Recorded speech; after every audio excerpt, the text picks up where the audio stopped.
Nagsisimula ang kwento sa pamamagitan ng pagpapaliwanag na sa simula, ang mundo ay walang iba kundi madilim na unos hanggang sa ang Diyosa ay nagbigay ng liwanag dito at lumikha ng kontinente kung saan siyam na lahi ang ipinanganak. Ang mga Dragonaut, mga elf, mga duwende, mga taong hayop, mga anupol, mga centauro, mga demonyo, mga madilim na elf, at mga tao. Mayroong isang batang nagngangalang Light na masayang nagpaalam sa kanyang pamilya, ang kanyang mga magulang at mga elf, at si Yumi. Nagsimula siyang maglakbay upang maging dakilang manlalakbay, gustong gawin na lahat sila ay mamuhay ng komportable. Pagdating sa lungsod, medyo naligaw siya sa maraming tao, at nilapitan siya ng ilang taong hayop sa hindi magandang paraan, sinasabi sa kanya na dapat manatiling malayo ang mga tao. Humingi lamang ng paumanhin si Light at nagpatuloy, sa wakas ay natagpuan ang lugar na hinahanap niya, ang hildian ng mga manlalakbay. Pumunta siya sa reception upang magparehistro ng kanyang pangalan, at sinabi ng receptionist na magsisimula siya bilang F-rank. Tinanong niya kung anong uri ng regalo mayroon siya, at sumagot si Light na ito ay unlimited gacha. Nakita na hindi gaanong nakakaintindi ang receptionist, nagpa siya si Light na ipakita na lamang kaysa ipaliwanag, iniunat niya ang kanyang kamay at may uri ng kristal na lumitaw sa itaas nito. Kaya pinindot niya ito upang i-roll ang kanyang gacha doon mismo. Kahit gusto niyang magpa-imprenta sa receptionist, ang nakuha niya lang ay baluktot na tinidor, lubos na walang silbi. Nakita kung gaano katahimik at hindi impressed ang receptionist, naging kaunting kinabahan si Light at nilinaw na ito ay halimbawa lamang. Sinubukan niya ulit ng ilang beses, umaasa na makakuha ng mas maganda, ngunit ang nakuha niya lang ay bulok na mansanas at amag na tinapay. Sinubukan ni Light na sabihin sa kanya na hindi karaniwan ganito, ngunit iginiit ng receptionist na dapat siyang magsimula bilang F-rank. Wala nang ibang pagpipilian, tinanong niya kung may mga trabaho ba siyang maaaring gawin kaagad. Pagkatapos mag-isip sandali, sinabi ng receptionist na ang pinakamadaling trabaho ay nakapost sa bulletin board.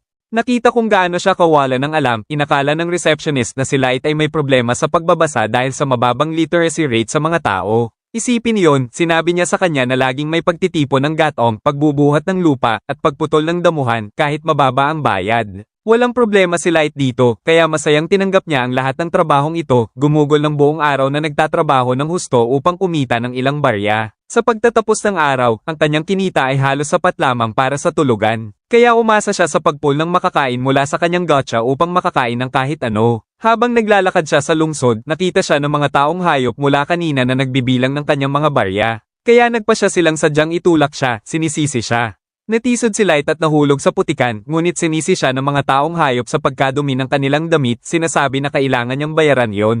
Bago pa man siya makagawa ng kahit ano, kinuha ng isa sa kanila ang kanyang supot ng barya at sinabi na sapat na iyon upang saklawin ang bayad sa paglalaba. Napanik si Light at humingi na ibalik iyon dahil hindi niya kayang matulog sa gabi kung wala iyon. Sinuntok lamang siya ng hayop bago pa siya matapos, sinasabi sa kanya na maswerte na siya kung makakarente ng kulungan ng baboy sa ganyang maliit na halaga, kaya mas mainam na sa kanilang mga kamay ito. Umalis ang mga taong hayop upang uminom, kaya wala nang ibang pagpipilian si Light kundi manatili doon sa putikan, walang perang natira at walang matutuluyan. Ang mga tao sa paligid ay hindi siya pinansin, at sinabi ng ilan sa kanila na matulog na lang siya sa tapunan kasama ng iba pang basura. Habang nakaupo siya sa putikan, nag-alok ng mabait na tulong ang isang babae, tinatanong siya kung ayos lang ba siya. Nagpasalamat si Light at hinawakan ng kanyang kamay nang hindi nag-iisip, ngunit pagkatapos malaman na puno ng putik ang kanyang mga kamay, napanik siya at agad na umatras, humingi ng paumanhin sa pagkakadumi ng kanyang mga kamay. Hiningi ng babaeng elf na huwag mag-alala, tiniyak sa kanya na hindi niya siya sasaktan.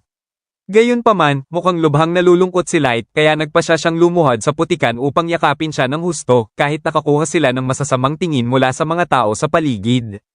Pinatunayan niya ang kanyang punto at nanigas si Light sa kinatatayuan, sinusubukang i-proseso ang katotohanan na ang elpeng ito ay dinumihan ng kanyang mga tuhod upang bumaba at yakapin siya. Nagtanong pa siya sa sarili kung nananaginip ba siya, ngunit tiniyak ng babae na gising siya at totoo ito. Matulungin niyang tinulungan siyang tumayo at ipinakilala sa kanya ang kanyang partido, ang Concord of Tribes. Ipinaliwanag ng isa sa kanila na ang pangalan ng kanilang partido ay kumakatawan sa lahat ng siyam na lahi na nilikha ng Diyosa. Siya ay isang taong hayop at ang kanyang pangalan ay Guro. Ang babae mula kanina ay isang elpeng nagngangalang Sasha. Mayroon din silang si Drago ang Dragonaut, si Sean ang madilim na elf, si Diablo ang hari ng mga demonyo, si Aboro ang Anupol, si Nano ang Duwende, at si Santor ang Centauro. Ipinaliwanag ni Guro na ang kailangan na lamang nila ngayon ay isang tao, at pagkatapos ang Concord of Tribes ay magiging perpektong partido ng mga manlalakbay. Binanggit ni Sean na lumikha sila ng grupong ito sa paghahabol ng isang marangal na layunin at gusto nilang wakasan ang diskriminasyon sa lahi at lumikha ng patas na mundo para sa lahat. Kaya kailangan nila ng tulad niya na sumali sa kanila at magiging masaya silang tanggapin siya sa Concord of Tribes. Napuno ng pag-asa ang mga mata ni Light pagkatapos marinig yon. Kaya nagpasalamat siya sa kanila na may maliwanag na ngiti at pumayag na sumali sa partido. Matapos doon, nagpa siya ang partido na tuklasin ang isang dungeon na puno ng mapanganib na halimaw at tiyak na patay na si Light kung wala sila.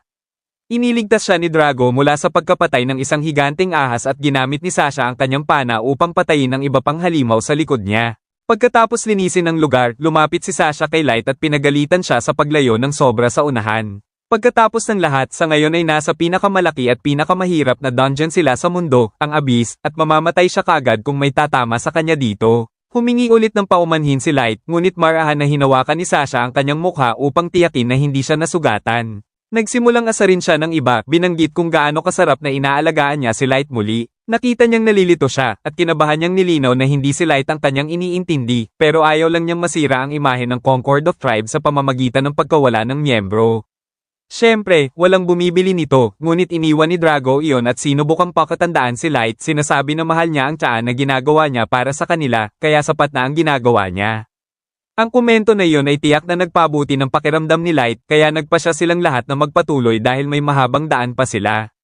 Siniguro ng partido na protektahan si Light sa dungeon hanggang napansin ni Guro na may 100 lang papasok at palabas. Sinabi ni Drago sa kanya na ito ay dapat na magandang lugar sa kasong iyon, kaya inakala ni Light na magpapahinga sila at nagpa siya na ihanda ang tsaa. Bago pa man siya makagawa ng kahit ano, sinabi ni Drago sa kanya na hindi na kailangan at ibinahala sa kanya na siya ay itinakwil mula sa partido. Nakita kung gaano siya kawala ng alam, direktang sinabi ni Guro sa kanya na tinatanggal nila ang kanyang kaawa-awang puwet mula sa partido. Ngunit hindi pa rin naiintindihan ni Light kung ano ang mali sa ginawa niya. Ang saloobin ni Sasha ay ganap ding nagbago habang tinitingnan siya niya ng may paghamak, sinasabi na napakadungis niya na naiinis siya. Sumang-ayon si Sean sa kanya, sinasabi na hindi niya masabi kung ang kakulangan ni Light ay dahil sa kakulangan ng mga brain cells o kung katangian lang ito ng mga tao. Ang buong partido ay nag-iisip ng pareho at hindi man lang nila sinubukang itago ang kanilang pagkadiri sa kanya. Ngayon, hindi pa rin makapaniwala si Light sa buong sitwasyon dahil napakabait nila sa kanya noon. Nilinaw ni Guro na nagkunwari lang sila dahil gusto nilang mayroon siya sa kanilang partido. Ipinaliwanag ni Drago na may kinalaman ito sa kanyang regalo, ang Unlimited Gacha. Napansin ng kanilang mga superior ang kanyang kakaibang regalo at pinaghinalaan na maaari siyang maging maestro at kaya inimbitahan nila siya sa Concord of Tribes upang bantayan siya ng mabuti. Sinabi ni Light sa kanila na walang sense yun dahil alam na nila na ang kanyang Unlimited Gacha ay walang kwentang regalo na walang silbi. Kinumpirma ni Guro ito, sinasabi na ang kanyang regalo ay basura at mayroon siyang ordinaryong stats ng tao. Kaya, nagpa siya ang mga bigwigs na hindi siya ang maestro na nangangahulugang siya ay patay na bigat lamang. Sinabi ni Sean na sana mas mabilis na ginawa ng top brass ang desisyon na iyon dahil halata naman mula una. Binanggit ni Sasha na malaking ginhawa para sa kanya dahil kahit makuha nila ang dugo ng isang maestro, ang pag-iisip lang na pakakasalan ng isang inferior ay nakakatakot sa kanya. Sinabi ni Guro sa kanya na nakakatawa na panoorin siyang magpanggap na nagmamahal sa kanya upang panatilihin ang posibilidad na iyon, ngunit hindi pa rin alam ni Light kung ano ang pinag-uusapan nila. Binalaan sila ni Drago na masyadong marami na ang nabanggit nila, ngunit sinabi ni Guro sa kanya na okay lang dahil hindi na magsasalita si Light sa mahabang panahon. Hiningi ni Drago na tapusin na siya bago dumating ang iba pang adventurer. At doon, napagtanto ni Light ang katotohanan. Ipinaliwanag nila na binigyan sila ng partikular na utos na putulin ang anumang potensyal na problema at huwag hayaan siyang mabuhay. Mabilis na ginamit ni Guro ang kanyang mga kuko upang hiwa ang kanyang mukha at sinubukan ni Light na proseso ang dugo sa kanyang mga kamay. Sa sandaling iyon, nag-iba ang kanyang ekspresyon at naging takot ng mapagtanto niyang gusto siyang patayin ng lahat. Agad siyang nagsimulang tumakbo para sa kanyang buhay sa panik, ngunit tumawa siguro sa kanya at hiniling sa kanya na patuloy na tumakbo dahil magiging giniling na karne siya para sa ilang halimaw sa Abyss. Nilinaw ni Sasha na mangyayari lang iyon kung makakatakas siya, ngunit napakababa ng posibilidad nito sa kasong ito.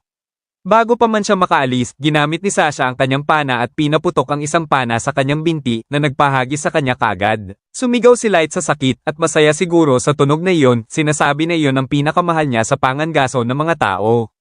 Sumang-ayon ang iba sa kanya, kaya lumusab siguro sa kanya upang atakihin siya muli at paiyakan pa ng mas malakas. Sinipa niya si Light ng ilang beses, ngunit pinigilan siya ni Drago at sinabi na sapat na iyon. Siyempre, hindi masaya siguro tungkol dito, ngunit ipinaliwanag ni Sasha na pumayag na sila na ang cover story ay dapat ay namatay siya sa sorpresang pag-atake ng halimaw, kaya dapat siyang tumigil sa pagbibigay sa kanya ng mga sugat na magkontradiksyon nito. Walang ibang pagpipilian, nagpa siya siguro na bigyan siya ng mabilis na kamatayan. Ngunit patuloy na lumalaban si Light para sa kanyang buhay. Desperadong sinusubukang tumakas, umiyak siya at sinabi sa kanila na ayaw niyang mamatay. Habang gumapang siya ng walang lakas na natira, sumigaw si Light na gusto niyang mabuhay. At habang inilagay niya ang kanyang kamay sa lupa, bigla lumitaw ang isang magic circle.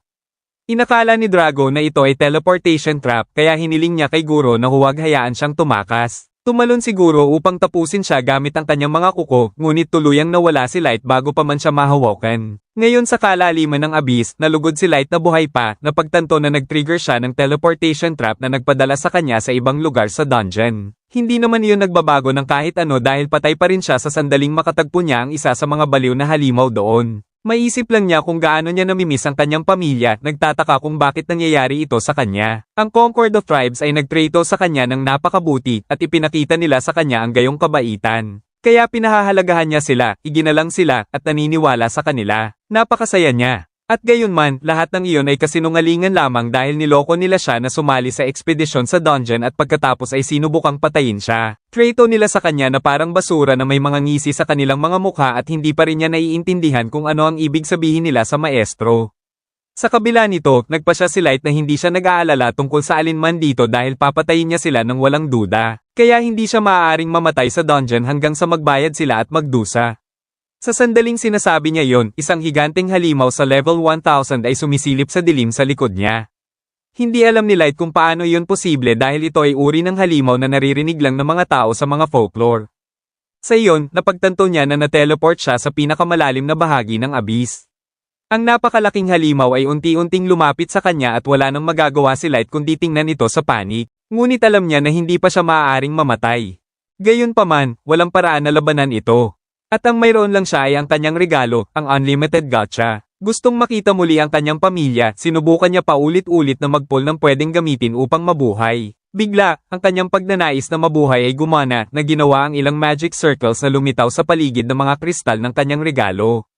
Agad na lumusab ang halimaw sa kanya, ngunit narinig ang boses ng isang babae sa lugar at sinabi niya na wala siyang awa para sa sinumang nanganganib sa kanyang master. Sa kanyang solong pagdating, ang halimaw ay pinagputol-putol sa mga piraso, agad na gumuhong sa kanyang mga paa. Sinubaybayan ni Light na may pagkabigla habang nilinis niya ang lugar gamit ang isang galaw ng kanyang kamay at marilag na lumapit sa kanya upang lumuhad sa harap niya. Hindi nag-atubiling pagalingin ng babae ang kanyang mga sugat at humingi ng paumanhin sa kanyang mga aksyon, sinasabi na hindi niya matiis na makita ang kanyang gwapong mukha at magandang maputing balat na may pilat mula sa gayong kakilakilabot ng mga sugat. Napagtanto ni Light na nawala din ang sugat sa kanyang binti at nawala na ang lahat ng sakit. Tumukoy ang babae sa kanya bilang master at tinanong siya kung bibigyan niya siya ng karangalan na marinig siyang magsalita ng kanyang pangalan sa masarap na boses na iyon. Kinabahan na nagpakilala si Light kaya inulit ng babae ang kanyang pangalan ng ilang beses, malinaw na nagugustuhan ang tunog nito. Binanggit niya na ayon sa Maid's Code of Honor, siya ay nakatali sa kanyang master at mamumuhay siya sa paglilingkod sa kanila, nakatuon hanggang sa kamatayan. Isinasaalang-alang yon, sinabi ng babae sa kanya na sa pamamagitan nito ay nangangako siya ng ganap na katapatan sa kanya. Hindi alam ni Light kung ano ang sasabihin doon, ngunit nagpa siya siyang tanungin muna kung sino siya. Sa sandaling iyon, sinabi ng babae sa kanya na ang kanyang level ay 9,900 at kilala siya bilang Mai, ang ever-seeking maid. Siya ay isang super ultra rare card na nagmula sa kanyang unlimited gacha. Sinusubukan ni Light na i-proseso ang impormasyong iyon, ngunit nagpa siya si Mai na gumawa ng panunumpa doon mismo, sinasabi na mananatili siyang nakatali sa kanya kahit lampas sa libingan. Sinusubukan niyang sabihin sa kanya na imposible yon dahil ang kanyang unlimited gacha ay karaniwang walang halaga, kaya walang paraan na ang isang kamangha-mangha tulad niya ay lumabas mula dito. Binaliwala lamang ni Mai yon at hiniling sa kanya na tumukoy sa kanya sa pamamagitan ng kanyang pangalan sa halip na Miss. Pumayag si Light na nag-aalangan, na ginawa siyang malinaw na masaya at tinanong niya kung bibigyan niya siya ng isa pang kahilingan. Sinabi ni Mai sa kanya na gusto niya ng kanyang pahintulot na gamitin ang kanyang appraisal ability upang suriin ang mga mas pinong detalye ng kanyang unlimited gacha. Tinanong siya ni Light kung appraisal talaga ang kanyang regalo, ngunit nilinaw ni Mai na isa lamang iyon sa kanyang likas na kakayahan upang maging eksakto. Sinabi niya sa kanya na hindi maiisip na ang kanyang regalo ay walang halaga, kaya gusto niyang suriin ito mismo. Nagpa siya si Light na tanggapin. Kaya ginamit ni May ang appraisal upang makita ang mga detalye ng kanyang regalo at naiwan na walang masabi. Sa loob lamang ng ilang segundo, sinabi niya sa kanya na ang kanyang mga kakayahan ay nakatago sa ilalim ng mabigat na layer ng pensil. Kaya, imposible para sa sino mang hindi sa kanyang level na makita kahit ang mga detalye. Alam ito, nilinaw ni May na ang kanyang unlimited gotcha ay malayo sa walang halaga. Ang kanyang regalo, ang unlimited gotcha, ay maaaring i-roll ng walang hanggang bilang ng beses at ang odds at rarities ng mga card na ginagawa nito ay nag-iiba batay sa nakapaligid na mana density. Ang mga rarities simula sa tuktok ay extra, super ultra rare, SS rare, S-rare, rare, normal, at error. Nahihirapan si Light na maintindihan ang lahat ng ito, kaya ipinaliwanag ni May na ang mana ay isang bagay na dumadaloy sa lahat ng dako sa buong mundo. Gayunpaman, ang density nito ay pinakamababa sa ibabaw na nangangahulog ang isang super ultra rare card tulad niya ay malapit sa zero ang pagkakalabas. Ngunit sagana ang mana dito sa kalaliman ng dungeon na nangangahulog ang mas maganda ang kanyang mga odds na mag-roll ng rare card. Sinabi ni May sa kanya na ang kanyang katapangan ay kahanga-hanga sa paglalakbay hanggang sa ilalim ng dungeon mag-isa upang lang matap ang buong potensyal ng kanyang unlimited gotcha at pagkatapos ay i-pull ang kanyang card pa. Kaya nga, ang pagkakatagpo ng anumang mga halimaw ay maaaring maging nakamamatay dahil sa kanyang kasalukuyang stats. Gayunpaman, tiniyak ni May sa kanya na hindi siya kailangang matakot dahil siya ay magiging kasama niya sa lahat ng oras mula ngayon. Bigla siyang inabala ni Light upang sabihin sa kanya na hindi ganoon iyon dahil hindi niya kayang harapin ang abyss mag-isa. Ipinaliwanag niya na kasama niya ang isang partido, ngunit sa huli ay binetraidor siya. Hiniwain siya at pinaputukan ng mga pana at nasa bingit na ng pagkapatay ng kanyang sariling mga kaibigan. Sumama ang loob ni Light habang nagsasalita, sinabi nila na ang kanyang regalo ay basura at tinawag siyang kaawa-awang tao. Ang gusto lang niya ay suportahan ang kanyang pamilya. Kaya, hindi niya alam kung paano sila makakaturing sa kanya na ganoon dahil lang siya ay tao. Ang sakit ay hindi matiis at sobrang sakit. Sobrang dami ng sinabi tungkol sa pagwawakas ng diskriminasyon at paglikha ng patas na mundo. Lumuhod si Light habang umiiyak dahil sa pagkabalisa, sinasabi na hindi siya magpapahinga hanggang sa magbayad sila sa ginawa nila. Bigla siyang niyakap ni Mai, inilalapat ang kanyang mga braso sa paligid niya sa isang nakakaaliw na yakap. Agad na kumalma si Light at sinabi niya sa kanya na ang isang maid tulad niya ay hindi kailanman makakaintindi ng lalim ng pagdurusa na pinagdaanan niya. Gayunpaman, dapat siyang magpahinga ng may tiwala sa kanyang kapangyarihan sa kanyang disposal. Ang pagdadala ng banal na paghihiganti sa kanyang mga kaaway ay isang simpleng bagay, kaya dapat lang niyang ibigay ang utos. Sa kanyang karangalan bilang maid, hahabulin niya ang mga mapanlinlang na hiddens na may pinakamataas na bilis at dadalhin ang kanilang mga ulo sa mga tulos sa harap niya. Nakita ang kanyang madilim at mapanganib na ekspresyon, humila pabalik si Light at sinabi sa kanya na hindi niya maaaring gawin iyon.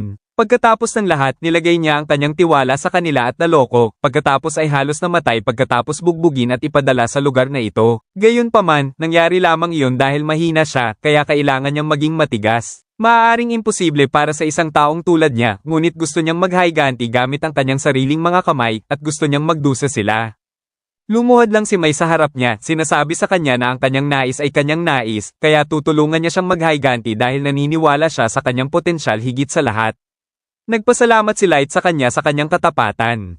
At sa iyon, muli niyang naroll ang kanyang unlimited gotcha sa loob ng abyss upang magtayo ng kaharian na maaaring magbukas ng kanyang landas tungo sa paghihiganti. Tulad nito, ang Pitch Black Depths ay naliligo sa maliwanag na liwanag at naging unang pahina sa kanyang dakilang kwento ng paghihiganti.